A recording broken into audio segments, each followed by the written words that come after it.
Selangor காஜாங்கில் தன் வயதொத்த மாணவர்களைப் போல் அல்லாமல் தொழில்நுட்பத் துறையில் மூழ்கி சத்தமில்லாமல் சாதித்து வருகிறார் 17 வயதே நிரம்பிய பவனேஷ் பாலசுப்ரமணியம்.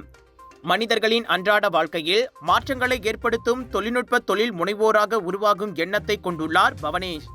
8 வயதில் இருந்தே ஆர்வமும் தாக்கத்தை ஏற்படுத்த வேண்டும் என்ற விருப்பமும் தான் என்னை தூண்டி வருகிறது. ஆராய்வதற்கு எப்போதும் புதிதாக ஏதாவது இருக்கும். நிஜ உலக பிரச்சனைகளுக்கு தீர்வுகளை கண்டுபிடிப்பதில் உள்ள சவாலையும் நான் விரும்புகிறேன் என வணக்க மலேசியாவிடம் பகிர்ந்து கொண்டார் இவர். இந்த ஃபீல்டில் வந்து நான் போனதுக்கு காரணம் வந்து அப்பா தான். அப்பா வந்து டெக்னாலஜி ஃபீல்டில் வேலை செய்கிறதுனால, அவரை பார்த்து வளர்ந்தனால அந்த ஒரு இன்ட்ரெஸ்ட் சின்ன வயசுல 8 வயசுலேருந்தே நான் இதெல்லாம் செஞ்சிட்ருக்கேன்.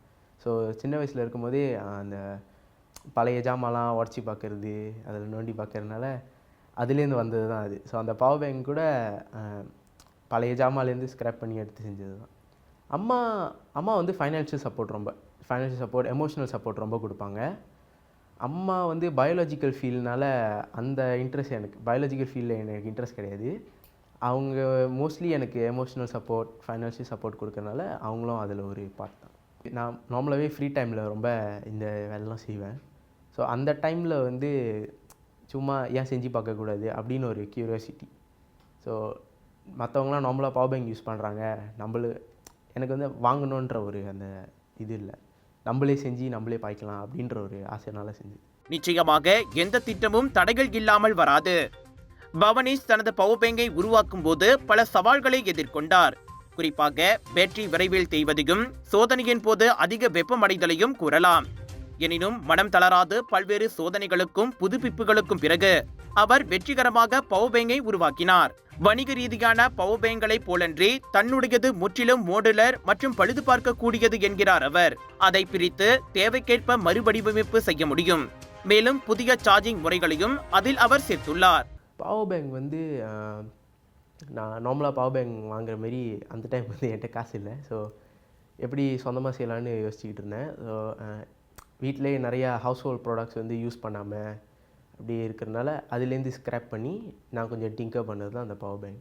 அதுலேயே வந்து நார்மல் பவர் பேங்க் மாதிரி இல்லாமல் கொஞ்சம் மாடியுலர் ஆக்கி அதில் வந்து ஒரு யூனிக்கான சார்ஜிங் ஃபீச்சர் ஆட் பண்ணியிருக்கேன்.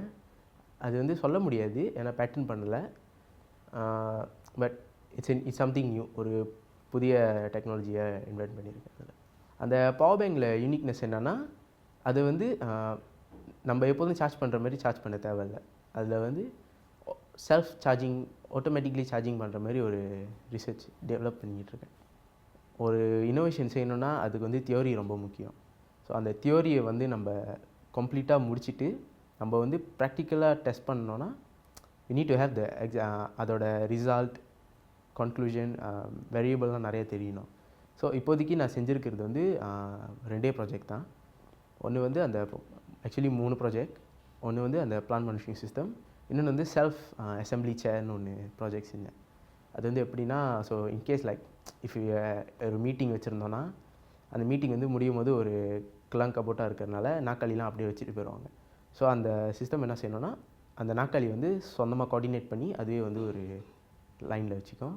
அது ஒரு ப்ராஜெக்ட் செஞ்சேன். அதுக்கப்புறம் அந்த மாடியுலர் பவர் பேங்க். அவர் சொந்தமாக பவர் பேங்கை உருவாக்கியதற்கே நாம் வாயை பிளந்தால் தமது அடுத்த திட்டத்தை கூறி மேலும் அதிர்ச்சியில் ஆழ்த்துகிறார் பவனேஷ். ஆம், விவேக தாவர கண்காணிப்பு அமைப்பை உருவாக்குவதே அது. இணையம் மற்றும் AI ஆகியவற்றை பயன்படுத்தி தண்ணீர், காற்று அல்லது சூரிய ஒளி தேவையில்லாமல் தாவரங்கள் வளர உதவுவதே அவ்வமைப்பாகும். சிறிய வயதாக இருப்பதால் என் கண்டுபிடிப்புகள் பற்றி பலரும் பெரும்பாலும் பெரிதாக எடுத்துக்கொள்வதில்லை. ஆனால் அவர்கள் துச்சமாக நினைக்கதான் எனக்குள் உத்வேகமும் அதிகரித்தது. நம்மளுக்கு தெரியும் பிளான்ட்ஸ் க்ரோ பண்ணுறதுனா வந்து நம்மளுக்கு சன்லைட், வாட்டர், ஏர்லாம், சாயில்லாம் வேணும்னு. ஸோ நான் பண்ணது என்னென்னா, சன்லைட், வாட்டர், ஏர் யூஸ் பண்ணாமல் எப்படி பிளான்ட்ஸ் க்ரோ பண்ணுறதுன்னு ஒரு ரிசர்ச் பண்ணேன்.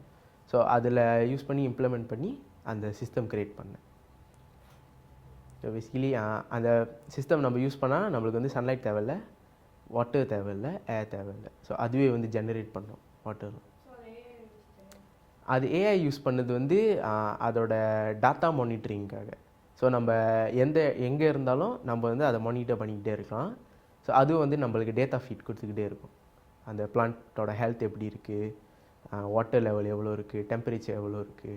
ஸோ ஏதாவது ஒன்று ஆஃப் லிமிட்ஸ் போயிடுச்சுன்னா அது நம்மளுக்கு ரிமைண்ட் பண்ணும். எனக்கு ஒரே ஒரு எய்ம் தான், make the world a better place. So டெக்னாலஜியை யூஸ் பண்ணி உலகத்தை எவ்வளோ நல்ல இதுக்கு கொண்டு வர முடியுமோ அதை செய்கிறது தான் என்னோடய நோக்கம்.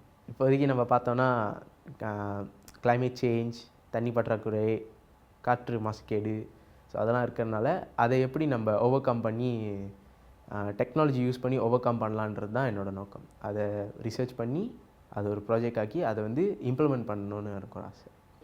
ஸோ இந்த யங் ஜெனரேஷனுக்கு வந்து நீங்கள் இந்த மாதிரி டெக்னாலஜி இதில் வரப்போகிறீங்கன்னா நீங்கள் ஸ்டார்ட் பண்ணுங்கள். யார் என்ன சொன்னாலும் உங்களுக்கு தெரியும் நீங்கள் என்ன பண்ணுறீங்கன்னு. ஸோ நீங்கள் வந்து ரிசர்ச் பண்ணுங்கள், தியோரி எழுதுங்க, நீங்கள் செய்ய நினைக்கிறது வந்து செய்யுங்க, அவ்வளோதான். அடுத்த 10 ஆண்டுகளில் புத்தாக்கங்களை உருவாக்கி எல்லைகளை தாண்டி ஒரு வெற்றிகரமான தொழில்நுட்ப தொழில் முனைவோராக உயர்வேன் என பவனேஷ் திடமாக நம்புகிறார். அவரின் கனவு நிறைவேற நாமும் வாழ்த்துவோமே.